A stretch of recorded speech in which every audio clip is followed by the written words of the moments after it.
And urolithiasis is the medical term for a renal stone. So stones can form in the renal system, starting in the kidney, and then traveling down the ureter pathway to the bladder, to the ureter, and then hopefully be excreted out. Now, that's the ideal case. But there are times where a stone may form in the kidney, and it takes up the entire calyx of the kidney. Okay, and Darla probably talked about one of those cases where it was called a stagmore. You guys remember that? Okay, and then that causes the kidney to not function at all. Okay, and you start to then get enlargement of the kidney, hydronephrosis. Okay, depending on what the chemical substance is, we have an excess, and that's what causes stone formation. A lot of them are calcium, okay, but they could be basically any element, okay, to form the stone. And it starts in the kidney, works its way down. It can stop midway and completely obstruct, not getting to the bladder yet, okay, and then you're going to have a backup then of urine because the kidney's still functioning, okay, but there's no place for that urine to go, so it starts to back up, and we get hydronephrosis, okay. So the renal system is ideally a one-way system. Our most common condition associated with urolithiasis is dehydration. Okay, we don't have enough fluid, so it's concentrated, and then those stones start to form. We also see them a lot in dry, arid areas. So West Texas, Arizona, New Mexico, those desert-like conditions where it's very hot and patients are susceptible to dehydration. Summer months also, because a lot of times we're out, we're working, and we get dehydrated. Okay. There are some metabolic risk factors. Okay. What metabolic abnormality increases my calcium? Darla talked about it. What metabolic disorder causes an increase in calcium? Hyperthyroidism. Hyperparathyroidism. Okay? And then if you look, let's see, 1345. Okay? Metabolic defects that commonly cause kidney stones. Okay? Hyperparathyroidism. Vitamin D intoxication. How might somebody get vitamin D intoxication?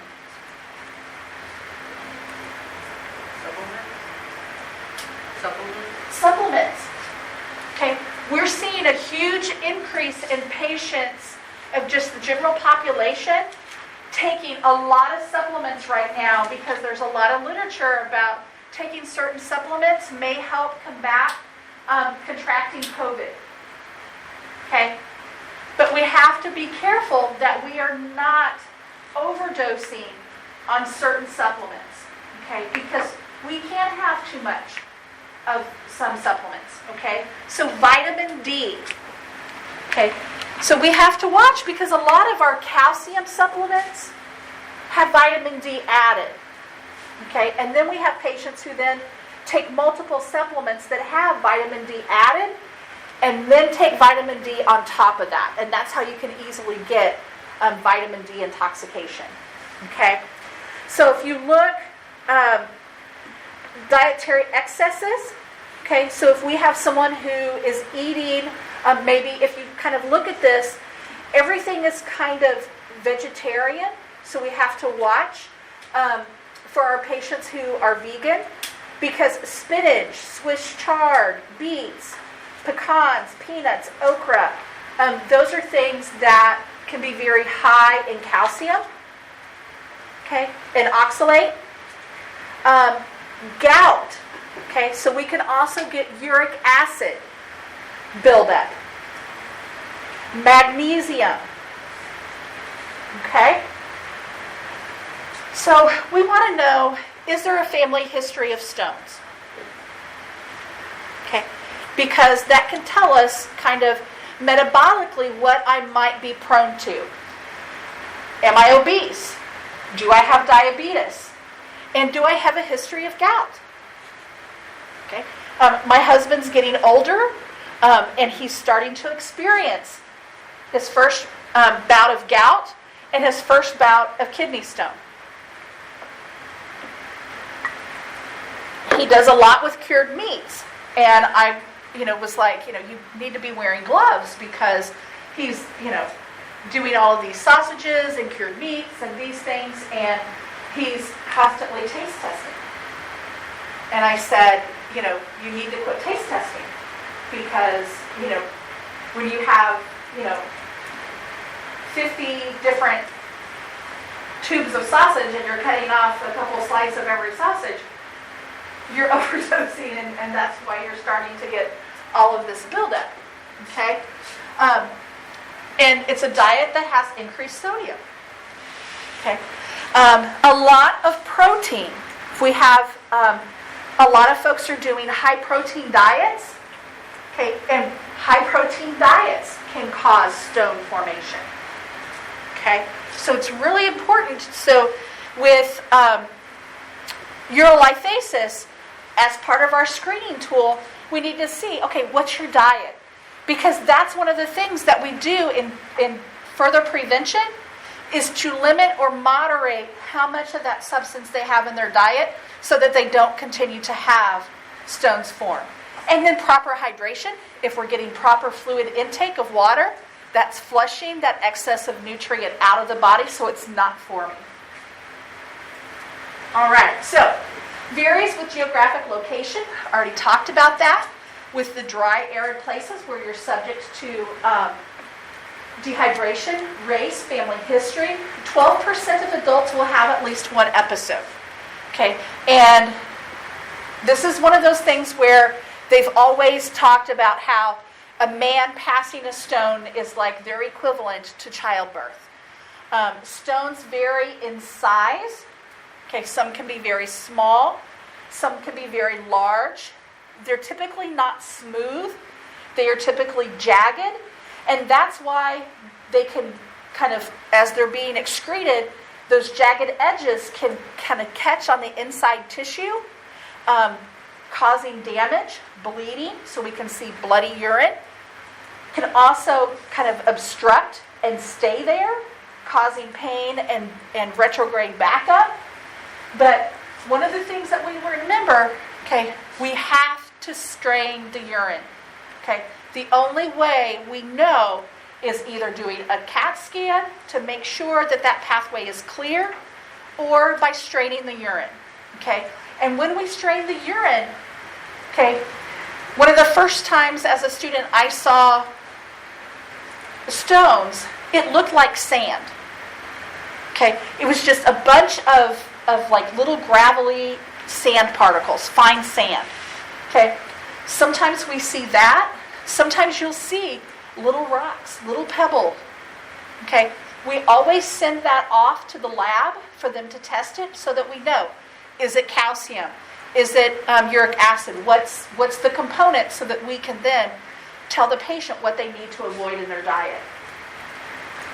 Okay, assessing and recognizing the cues. Do they have a history? Because once they have that history, the risk is there, and they will likely have multiple episodes. We want to know their diet history. Okay, do they have a high sodium, high protein diet? I mean, just think, my husband's example. Sausage, meat, protein. It's cured, tons and tons of salt. Okay, their past history treatment. And then recognize that the urinary tract obstruction is an emergency and must be treated to preserve kidney function. Okay, So when we think about the kidneys, okay, and I'm a horrible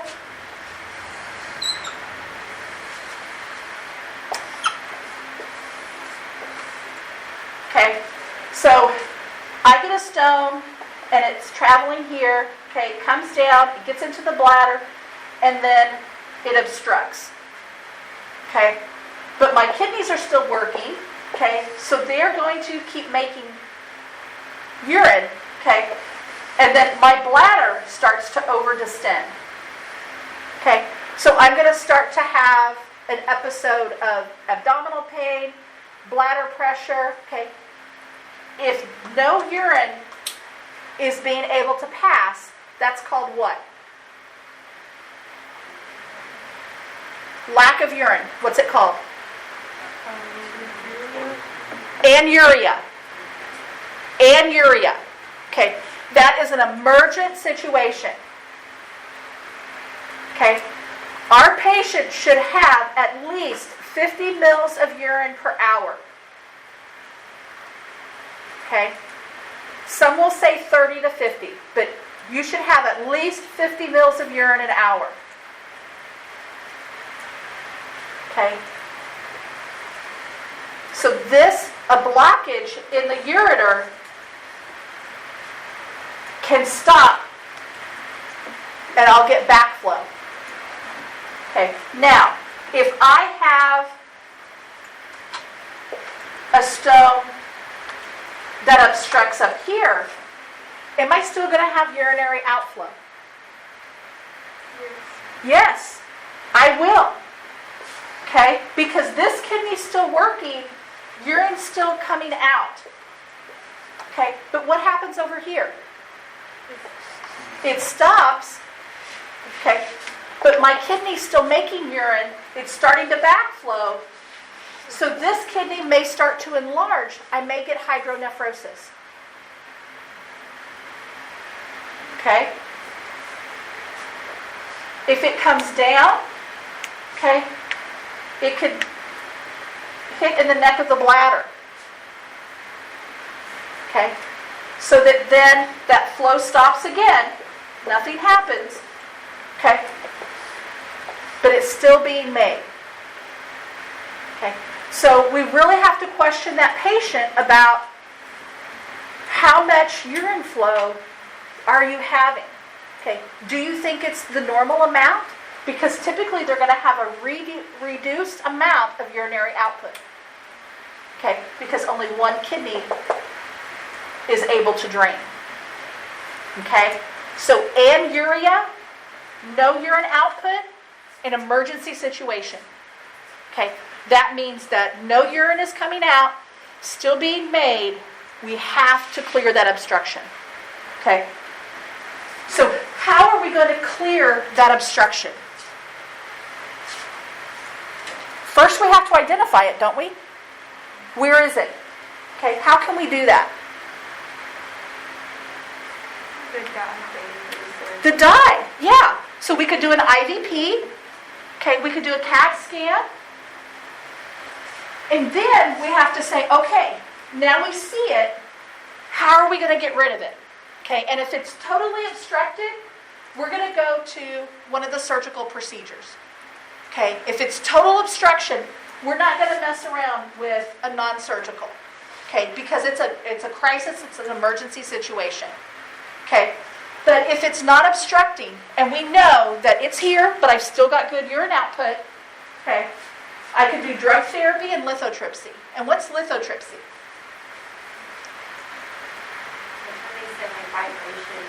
Yeah, it's those sonic waves that are going to break it up. Okay, now, remember with lithotripsy, okay, I still have to do all of those urine strainings because that's the only way I'm going to really know that urine stone has gotten broken up and it's being excreted. Okay, so anytime I'm suspecting a patient with a stone, I want to give them a hat to put into their toilet or a urinal, okay, and one of the strainers, okay, and they have to understand that every single time they pee, every single time they void, they collect it and strain it, And then any particles that are captured go into a specimen cup, and then they bring that in for us to keep. Okay, because we're not going to typically hospitalize somebody unless it's an emergent situation, they've got anuria, or their pain is just absolutely out of control. Okay, because a lot of times we'll send them home with an analgesic, okay, and the hat and the strainer. Okay, so the surgical management, okay, minimally invasive surgical procedures are like a stent or a scope. We identify where that location of the stone blockage is, and they'll go in with the scope and retrieve the stone. Okay, or there's an open procedure where we know that that is obstructing within the kidney, like a staghorn, and they'll go in and openly remove as much of that stone as they can. Okay, but even with that, we're still going to strain all the urine to make sure that their urine is clear. Okay, we're going to really work towards preventing infection. Okay, especially if they've had open procedures. And remember, as they're passing the stones are jagged. I don't know if you guys have seen them, where patients, you could see that, it's kind of like little thorny edges coming out, and they can hook on and cause a lot of damage to the tissue. So a lot of times you'll have hematuria, you'll have bloody urine. Okay? And then we want to prevent obstruction. So keeping that urine flow going. Okay? We want 2 liters of fluid, and we want to make sure that the patient's aware of how frequently they're urinating and what the volume is. Okay? Because if that volume decreases, then we have to worry about obstruction. Questions on stones? So then we're going to talk about basically renal or bladder cancers. Okay? And you're going to typically see malignant tumors in the cells of the bladder itself. Okay? Could be in the kidney, the renal pelvis, the ureters, the urinary bladder, or the urethra. Patients will typically just say, I have bladder cancer. Okay? Exposure to toxins are our greatest risk. Okay? And the greatest risk factor are those patients who have been smokers or tobacco chewers. Okay? When we talk about bladder cancer, okay, we want to talk to the patients first about smoking cessation, stopping the smoking, and then using proper PPE around different types of dry, liquid, or gaseous chemicals. Especially our farmers who are using different types of pesticides. Those are things that we may encounter locally. Versus maybe I'm in an auto industry where I have exposure to various different types of chemicals that are used for paint or auto body parts and that sort of thing. Making sure that they have proper PPE. Anytime they come into contact, they should shower and bathe, change their clothes, and make sure that their clothes are thoroughly washed. If they're saturated in some of those chemicals, they may want to completely discard their clothing or do a double or triple wash to make sure that those chemicals are completely removed from their clothing. So some of the things that we're going to assess, okay? We're going to ask about active and passive exposure to smoking, okay? Because we know that that is a direct related risk factor. We're going to ask about hobbies and occupations, okay? I may not be a full-time farmer, but I may be a hobby farmer. I farm 80 acres on the weekends. So I may still have exposure to some of those chemicals. Did I work in construction where I did things with asphalt and those types of chemicals? Ask about any changes in their urine habits or any presence of abdominal symptoms. And those abdominal symptoms can be constipation, diarrhea, abdominal fullness, abdominal cramping, a lot of gas. We're going to assess their skin color, their nutritional status, and their abdomen. Okay? Because sometimes they can have a tumor growing, but not really know that it's growing until they start to have bladder symptoms. Okay? I'm starting to have difficulty urinating. I'm starting to have bloody urine. Okay? And that's where we always want to examine the urine for color and clarity. Because remember, we shouldn't have any of this stuff in our urine. Okay? Our urine should be clear. Shouldn't be cloudy. Shouldn't have mucus in it. Shouldn't have permanent drainage in it. Okay? And then we want to assess their psychosocial status. Okay? What's their coping strategy? Because what's the treatment for bladder cancer?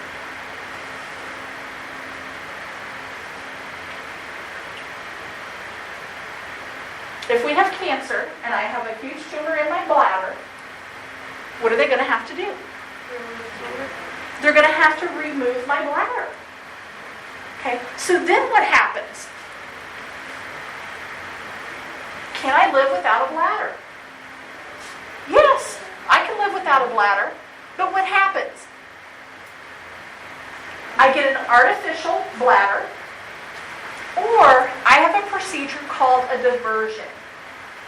And what they do is they take a portion of my bowel, connect it so that then it comes out of my abdomen, and it's called a urostomy. Okay, and I will have a urostomy bag. Okay, so I will urinate into a bag. Okay, now, one of the interesting things about that is they've used portions of my intestine as part of this diversion. Okay, and those tissues know that they're supposed to make mucus because they help move the bowel movements, the feces, through the colon, okay, through my intestine. There's no way to shut those cells off, okay, even though the purpose has changed. So those cells are still going to make mucus. So when you look at urine in a urostomy bag, you shouldn't expect to see mucus strands or mucus shreds. That's the only time it's really normal. Okay, I've got a urostomy. They've used my bowel as diversion. And you should see the mucus shreds. Okay, so we need to make sure that when we're teaching our patient that they've had the urostomy, okay, don't freak out. Okay, this is normal. We expect to see this. Okay?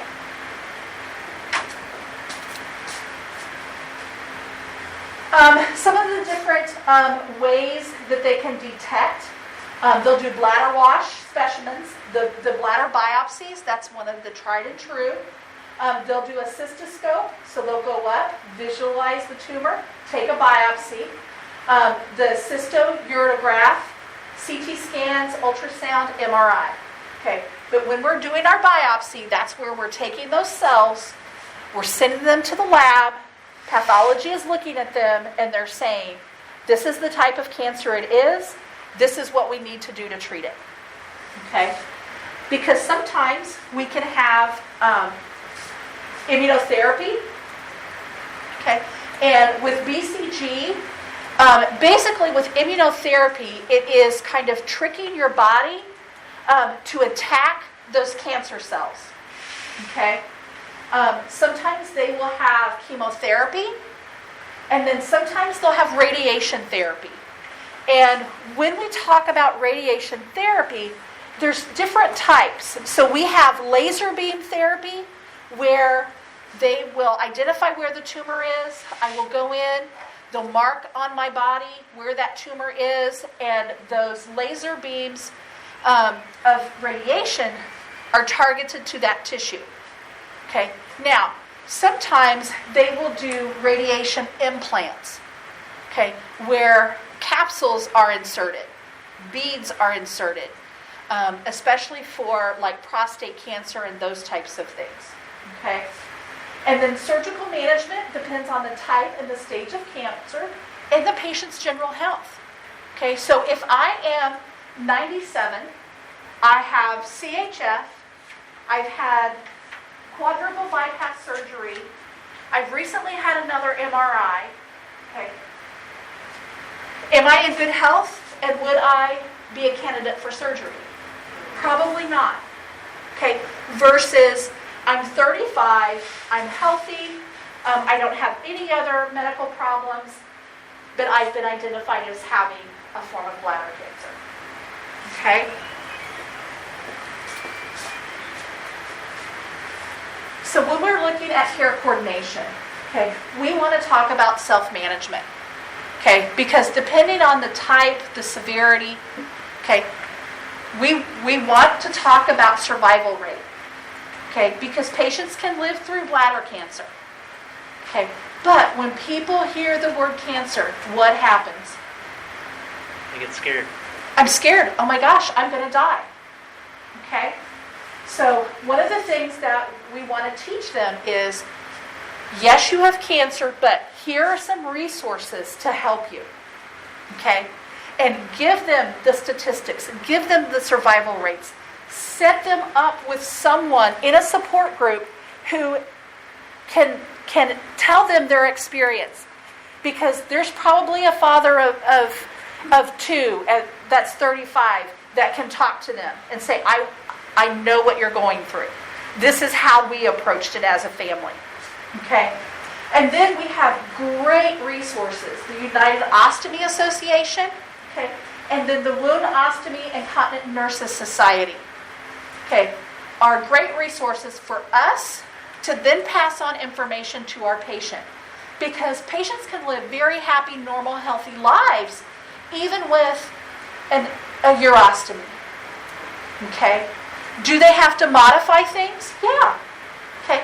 They may have to modify the types of clothes they wear. Okay. They may have to schedule and make sure that they have a place where they can dump their urostomy. Okay. But it's very manageable. Okay. Questions?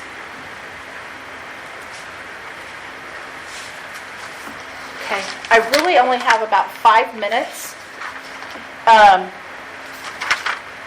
and that is not enough for me to truly get into pyelonephritis for chapter 62.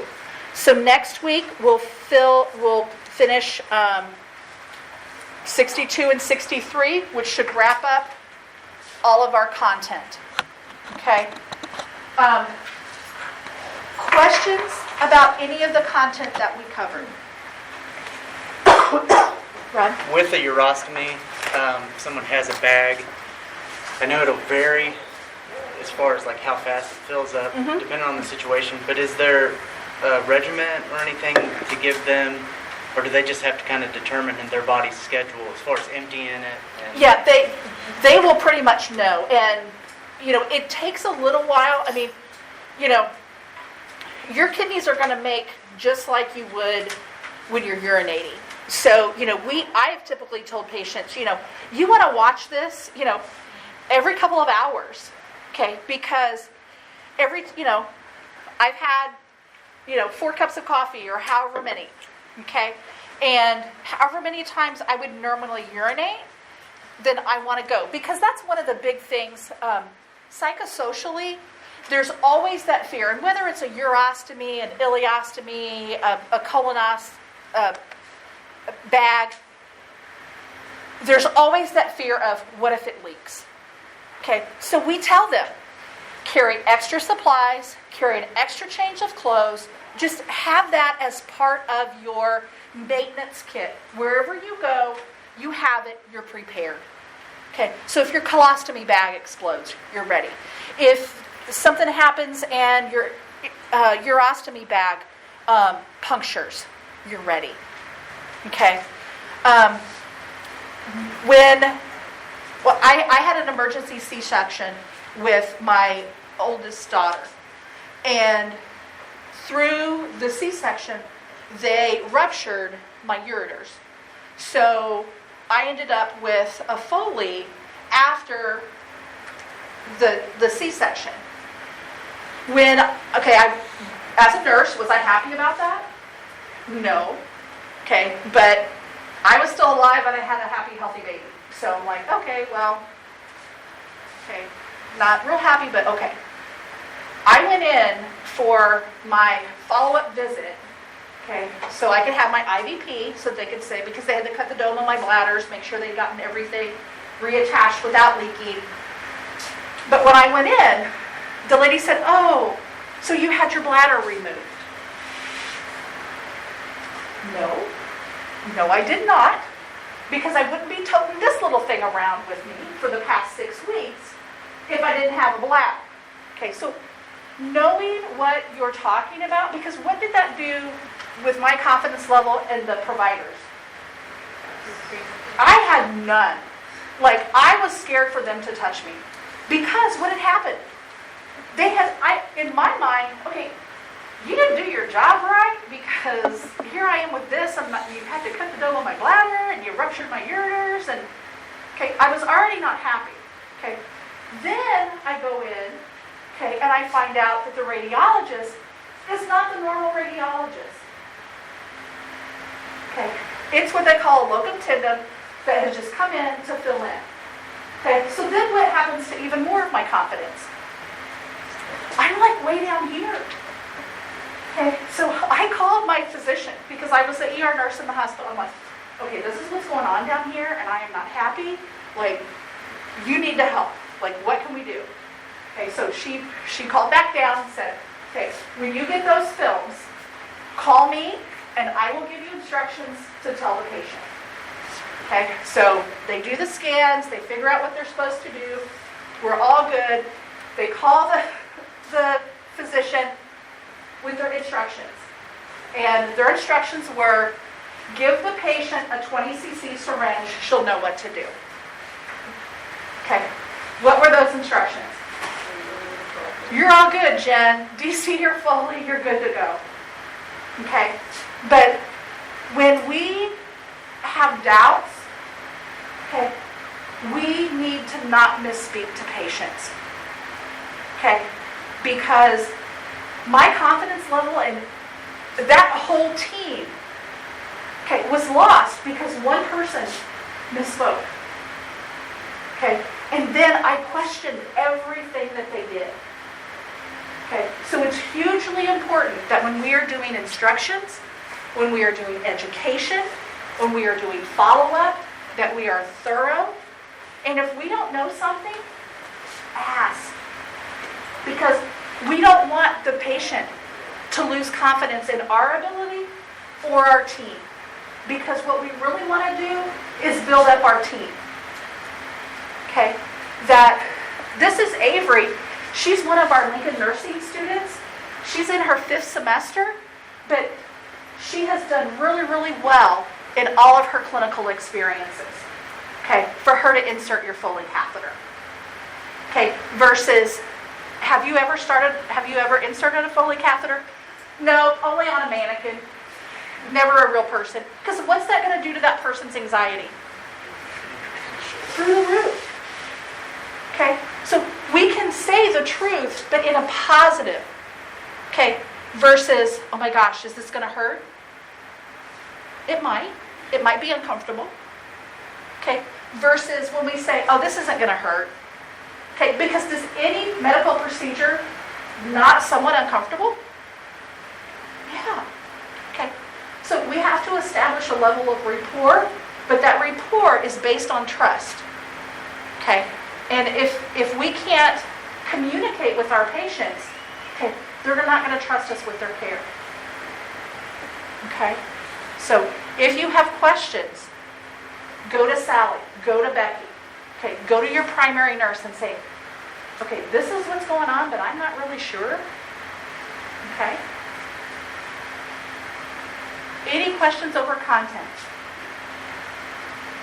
Okay, so we'll wrap up with glomerulonephritis, acute and chronic, and then we'll get into end-stage renal disease, chronic kidney disease, and dialysis next week. Okay. Make sure you look on Canvas. There's a lot of really great resources for you to help you prep for the test. Okay?